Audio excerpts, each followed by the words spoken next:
5 reasons we love homesteading. It has to be for the food.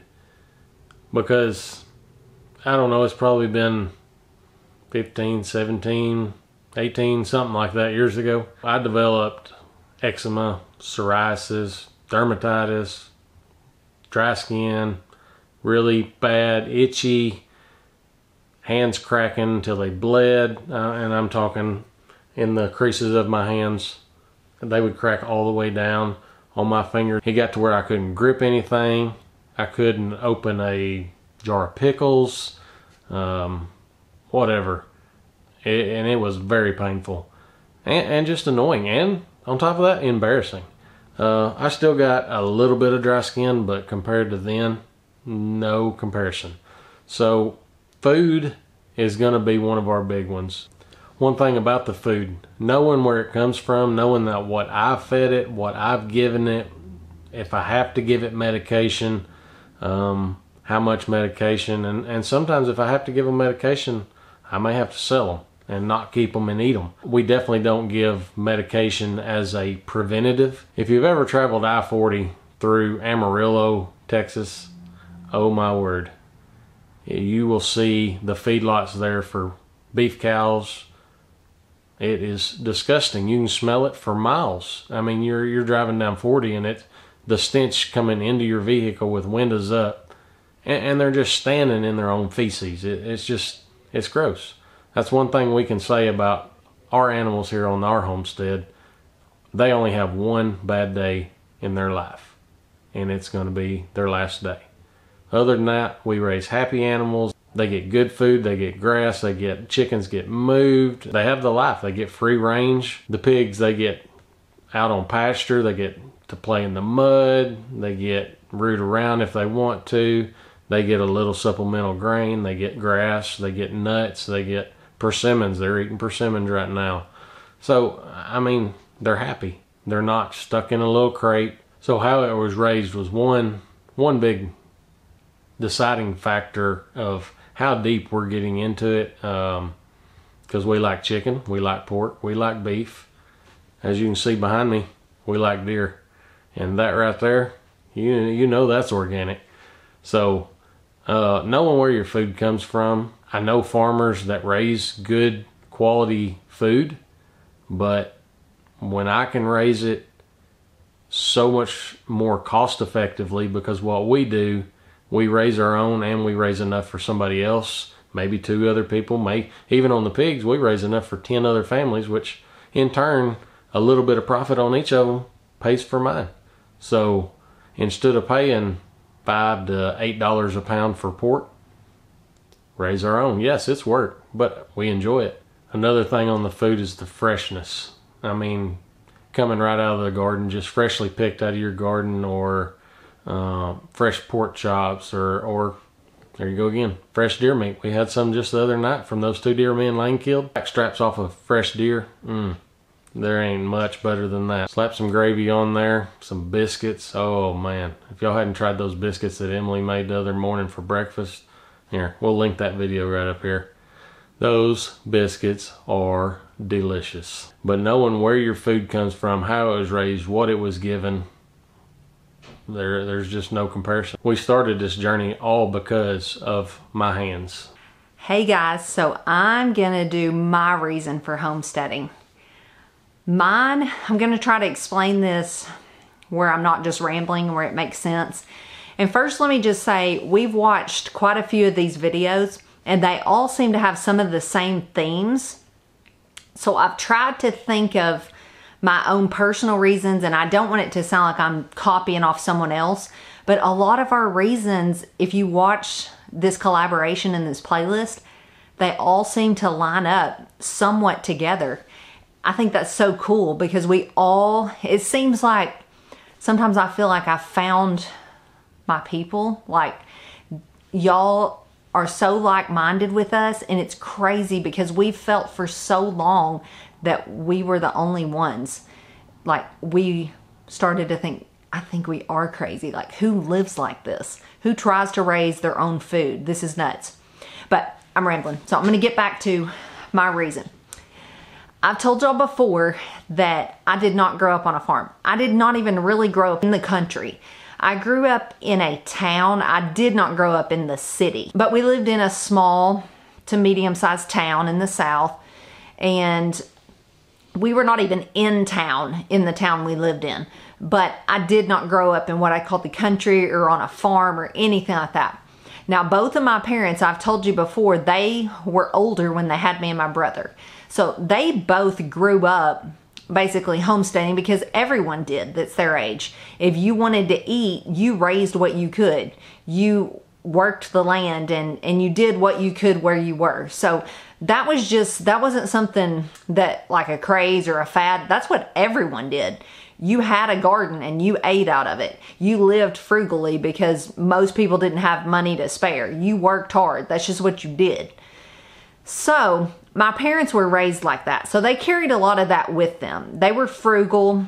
We grew vegetables in the backyard, but it was literally a yard. But I always felt like this drawing to the country life. I loved it. I loved like the group of people. I went to public school, so I was really intrigued and drawn to like the cowboy crowd.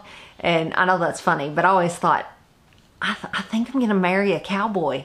And lo and behold, I did. But I found my own cowboy. But I just always felt drawn to that. I was drawn to the farm animals. I remember putting a horse on my Christmas list, and I didn't get one. Of course, we lived in town with just a backyard, and I remember thinking, why won't they get me a horse? Which is so ridiculous now, because there's no way we could have had a horse. But I just remember longing for all those things.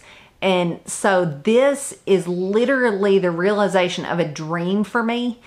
I love this life. I thrive on this life. When I had my kids and we started this farm, I felt like I have found the real me.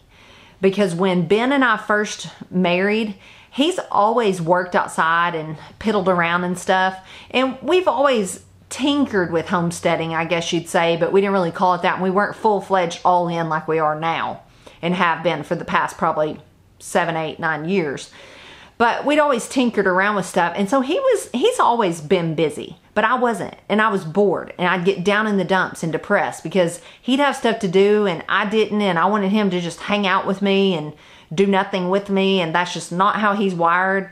And you know, the first few years of marriage are hard anyway. So after I had the kids, especially, I started thinking, this is what I'm called to do. This is me. And then the more and more animals we added in the farm and I got busier and busier, I love it. I thrive on it.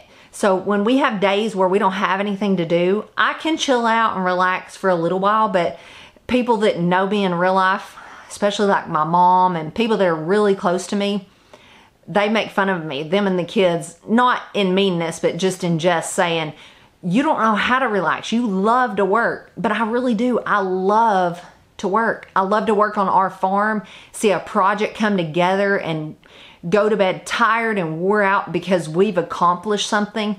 So all this to say, my reason for homesteading is because I feel like I've found me, the real me, the deep down me, that when everything is stripped away, all the stuff that, like all the ways people think you are or perceive you or whatever, and you get down to the real me, who I am. This is me. I love gardening. I love animals. I love projects. I love working hard. I love knowing that we have a to-do list and we've got to get up early and get started, and we got to work all day. And then at the end of the day, when the dust settles, looking back and thinking, we did it. We got all these things done. Look at what we accomplished. I love that. So I'm going to wrap this up. I don't want to make it too long, but my reason is because it's who I was made to be. And I couldn't leave it if I wanted to. Even if we sold all these animals and we moved somewhere else, this lifestyle is in my heart. It's in my blood. I don't think I could stop being this version of me now, even if I wanted to and we moved away. And I had no land and no animals. It would still be me. Okay guys, my favorite thing about homesteading is the animals. I love animals, especially baby ones. And right now we have some. and one's on the way. So I'm gonna show you some of them. If you saw one of our last videos, you know that we got quail from Roots and Refuge. So that's one of our babies right now that is so cute. What are you saying? They're so tiny though. They're so cute. It is so cold out here. Right there. Not you. He's so cute. Yes, he is. See, I'm spoiled. Yeah. Let's look for another baby. There he is. Woo! Where you going?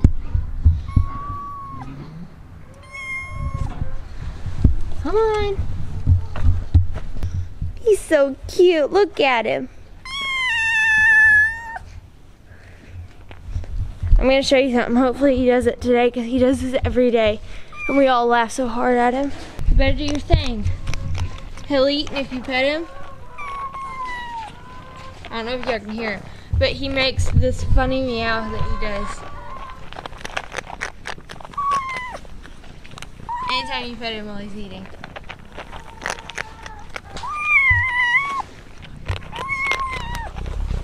He does it with a mouthful of food, and he stands in the whole food bowl where no one else can eat. This baby has not come yet, but it was supposed to come a couple days ago, so it'll be here any moment. I can't wait. This is the nicest cow ever. You can hug all over her, pet all over her. Yeah, she's right by the face. There she is. It's Bella. I think she's as big as a barn. But she is about to have a baby. Yes, I am. The final animal that I'm going to be showing you that is my favorite is my dog. Now, I know you're not supposed to pick favorites, but I love my dog. I love all dogs. Dogs are like my favorite animal. And I know that I'm going to get dirty right now, but who cares? This is Molly. Molly, get down. Oh no. This is Basset Hound. Woo. This is Avery, her friend, that's Lane's dog. As you can see, all she wants to do is cuddle. Say yes, I do. Oh, she is so sweet. She has never growled a bit. Well, she has heart. She's never growled a bit. But they are so excited every time you come in here. I played with them for like an hour the other day. But they're so excited. These are the two best dogs ever. Well, besides Katie. Katie's good too. See, yes, she is. Yeah? They love Katie.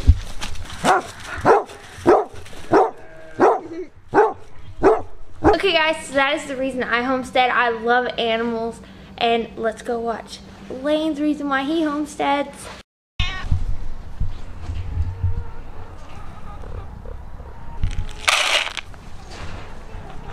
Hey guys, this is Elaine, and I would say the #1 reason I homestead would probably have to be all the stuff I get to learn to do around here.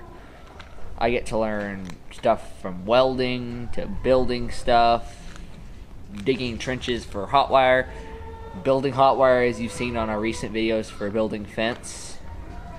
I get to spend a lot of time with my dad, and he teaches me how to do all this stuff, and I just really enjoy learning how to do all that.